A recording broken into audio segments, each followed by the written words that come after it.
Hi guys, again.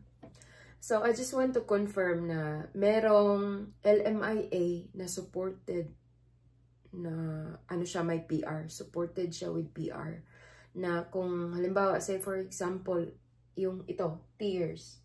Tiers 0, 1 to 5. Ang tier 0, ito yung pinakamataas na tier. It's because managerial, ano siya, managerial, management occupations. Meaning, ang position mo dito when you arrive Canada is manager ka in any establishment or sa, halimbawa, say for example, sa food industry, restaurants, mga yan na. So, kining tier 1, since this is the highest sa lahat ng tiers na nandito sa sinulat ko, managerial, kinonfirm ng asawa ng friend ko yesterday, nakausap ko siya.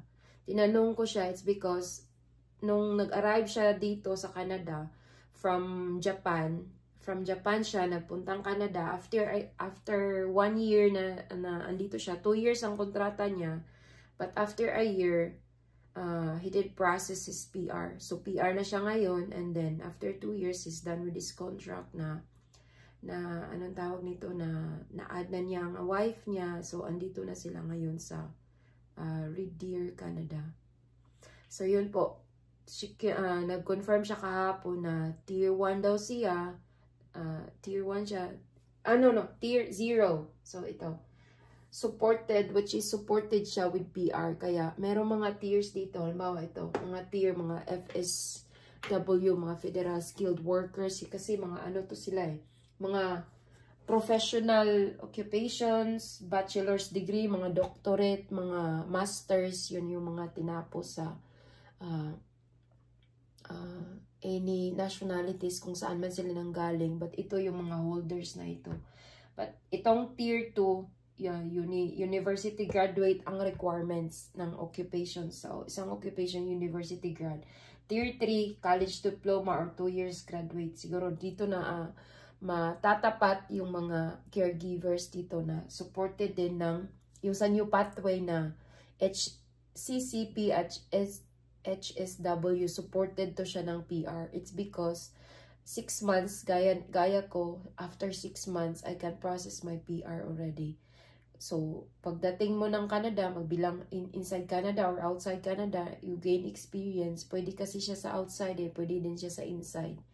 So, pwede mo siyang gamitin as experience. I-provide mo ang experience mo and then you can process. So, but ito naman, LMIA kasi to, ako naman, iba to na tier, it's because it's LMIA naman to. Sa akin naman kasi, iba ang permit na hawak ko.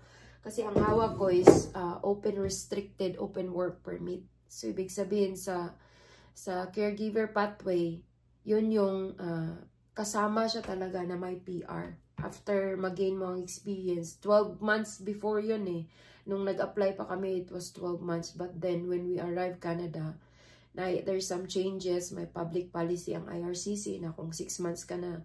And when you gain your experience, you can process PR. Under gaining category kung 6 months ka. But if you're, kung direct to PR, kibali ang experience mo is over 1 year na. So, yun po. So, kung nandito ka sa managerial positions, nandito mo sa Canada, nasa tier 0 ka, ikaw yung, LMIA na hawak mo ay supported with PR, permanent residency. Pwede ka mag-process niyan. So, yun po.